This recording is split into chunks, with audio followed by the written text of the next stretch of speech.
సభనే శ్రద్ధ లేకుండా చేస్తారని నేను ముందుకు రావాల్సి వచ్చింది. ఇది ఇందిరమ్మ ఇళ్ళ కథ.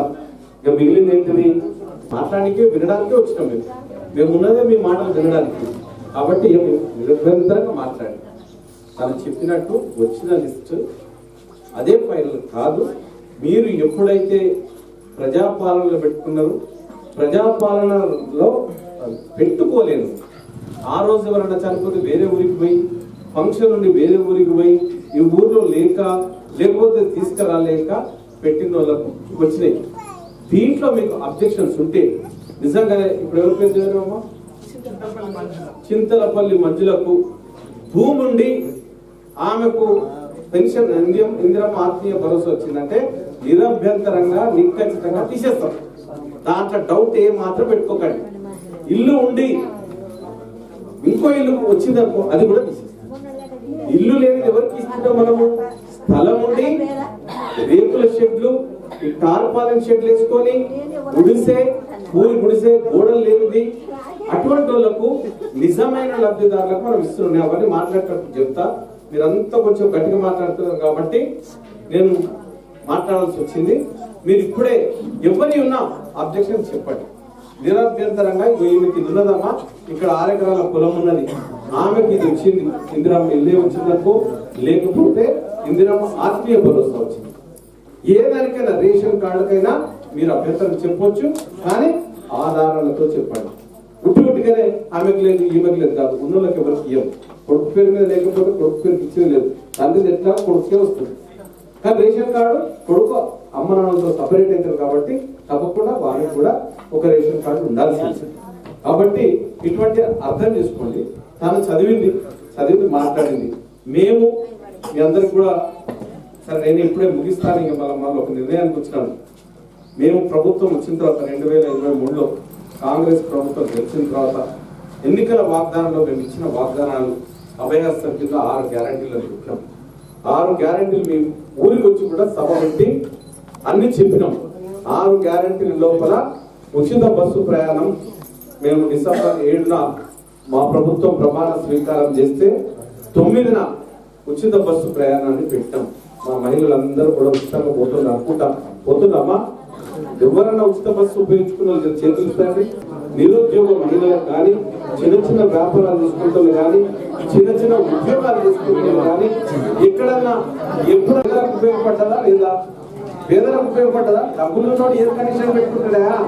మనకు ఒక ఫ్యాన్ కూడా ఉన్నారు కదా. ఇట్లా ఎంతమంది ఇళ్ళలో ఫ్యాన్ లేవా?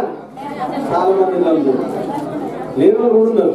మరి అందరికీ 200 యూనిట్ల ఉచిత విద్యుత్తు మరి లాభదాయకంగా ఉన్నదా లేదా? ఒక 500 రూపాయలు మాఫీ చేస్తున్నాం. ప్రతి నెల మీకు 500 ఇచ్చినట్టే కదా. అదే విధంగా మరి ఆరోగ్యశ్రీ పెట్టాం. ఆరోగ్యశ్రీకి 10 లక్షల రూపాయల వరకు పెట్టాం. మరి ఈ పట్టుకుంట పల్లెలో ఎంతమందికి సీఎంఆర్ చెక్కులు వచ్చినాయి?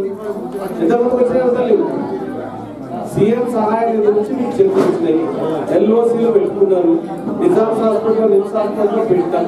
10 లక్షల వరకు మీ ఊర్లో ఎంతవరకు వచ్చినాయో నాకు తెలియదు. లిస్ట్ ఇవ్వమని ఎంపీడీ గారిని అడుగుతాను. కానీ ఈ రోజు 2 వచ్చినాయి. ఇచ్చినాం. ఓరగంటి పరిశ్రమలు 44,500. మరి పుష్పలత 22,500. ఏదైతే తప్పకుండా పేద ప్రజలకు ఇవ్వాలన్న ఉద్దేశంతో రైతు భరోసా ఈ రోజే మనం చూసినాం. గుట్టలు ఏం పడతాయేమో, గుట్టలకు ఇవ్వచ్చా? తెలివైనోడన్నా ఇవ్వమంటాడా? అది గత ప్రభుత్వం చేసింది. ఆ ప్రభుత్వాన్ని మీరు కర్రు కాల్చి వాత పెట్టిరు, మమ్మల్ని గెలిపించినారు. కాబట్టి ఈసారి రైతు భరోసా కార్యక్రమాన్ని 12,000 రూపాయలు సంవత్సరానికి వ్యవసాయానికి యోగ్యమైన భూమికి మాత్రమే ఇస్తామని, ఎవరైతే పండిస్తారో ఆ పండించే రైతుకి మాత్రం చెల్లుతుందని తెలియజేస్తా ఉన్నాం. రైతుల కోసం అని తెలియజేస్తా ఉన్నాం. మీరేమి రాని ఎవరికైతే రుణమాఫీ జరగలేదో వాళ్ళందరూ కూడా నిరుత్సాహపడాల్సిన అవసరం లేదు. కాంగ్రెస్ ప్రభుత్వం మాట వచ్చిందంటే మాట మీద ఉంటుంది. కాబట్టి మీరు కాంగ్రెస్ పార్టీని నిశ్చితంగా నమ్మండి. మాకు కాంగ్రెస్ ప్రభుత్వం ఇస్తుందని నమ్మండి. ఈ రోజు అంతరిస్తే రైతు భరోసా కూడా ఎవరైనా ఏదేని కారణాల వల్ల రాకపోతే కంప్యూటరీకరణ కాకపోతే వాళ్ళందరికీ మళ్ళీ పెట్టుకునే ఆప్షన్ ఇచ్చినారు, అది చేస్తారు. ఇక మరి ఇందిరమ్మ ఇళ్ళ గురించి మాట్లాడదాం. పెట్టుకున్న వాళ్ళందరికీ ఇల్లు వచ్చినాయా? ఇందిరమ్మ ఇల్లు ఊర్లకు ఉన్నాయా లేవా?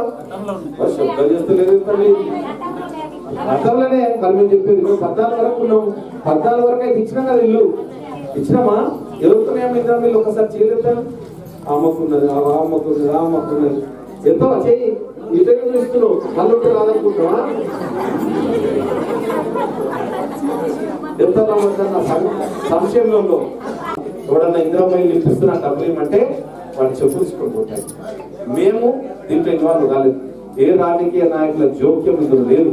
ఎమ్మెల్యే కానీ, మంత్రి కానీ, ముఖ్యమంత్రి కానీ, మా కింద ఉన్న మండల స్థాయి నాయకులు కానీ, గ్రామ స్థాయి నాయకులు కానీ, ఇక్కడ ఉన్న వాళ్ళంతా ఎంపీడీఓ, విలేజ్ సెక్రటరీ, ఎంఆర్ఓలు వీళ్ళు చేస్తారు. కాబట్టి ఎవరికి కూడా నిష్పక్షపాతంగా వాళ్ళకు మీరెవరో తెలియదు. అక్కడ ఉన్న వాళ్ళు లిస్టు ప్రిపేర్ చేస్తే వాళ్ళకి లేకపోతుంది. ఇప్పుడు మీరు కొన్ని అభ్యంతరాలు పెట్టారు. మా అన్నయ్య వరకు భూమి ఉండి ఇల్లు ఇచ్చినారు అని అన్నారు. తప్పకుండా ఆ అభ్యంతరాన్ని పక్కన రాసుకొని ఆ ఇల్లును ఖచ్చితంగా క్యాన్సిల్ చేయడం జరుగుతుంది. ఈరోజు సాయంత్రం వరకు పెడతారు. దాన్ని అన్ని కూడా మళ్ళా స్క్రూటినీ చేస్తారు. ఎంపీడీఓ గారు ఉంటారు, ఎంఆర్ఓ గారు ఉంటారు, అందరూ అధికారుల సమక్షంలో ఇది జరుగుతుంది. కలెక్టర్ గారు ఉంటారు. కాబట్టి ఎవరికైనా శాంక్షన్ అయిందని మళ్ళీ లిస్టు మీ గోడల మీద మీ నోటీస్ బోర్డులో పెడితే ఈమెకి ఇది ఉన్నదని మీరు నిర్భయంగా చెప్పండి. ఉన్నోళ్ళు మీకు వచ్చుంటే మీరు కూడా పేద ప్రజల కోసం మీరు సహాయం చేసిన వాళ్ళు అవుతారు. కాబట్టి ఆ ఇందిరమ్మ ఇల్లును వేరే వాళ్ళకి నాకు ఇల్లున్నదని మీకు మీరుగా స్వంతంగా ముందుకు వస్తే మిమ్మల్ని తప్పకుండా అభినందిస్తామని తెలియజేస్తా ఉన్నాం. ఒక పేదోడికి కావాల్సిన బెనిఫిట్ ని మనం లాక్కోవద్దని నేను మీరందరికీ కూడా విజ్ఞప్తి చేస్తాను. కాబట్టి నేను ప్రకటించిన కార్యక్రమం ఎవరైతే తప్పిపోయి వచ్చినా అయ్యా నాకు వద్దు, ఇది ఎవరికైనా పేదోడికి ఇవ్వండి, లేనోడికి ఇవ్వండి అని మీరు వస్తే మిమ్మల్ని అభినందిస్తా, సన్మానిస్తా, 1016 ఇస్తా. Thank you.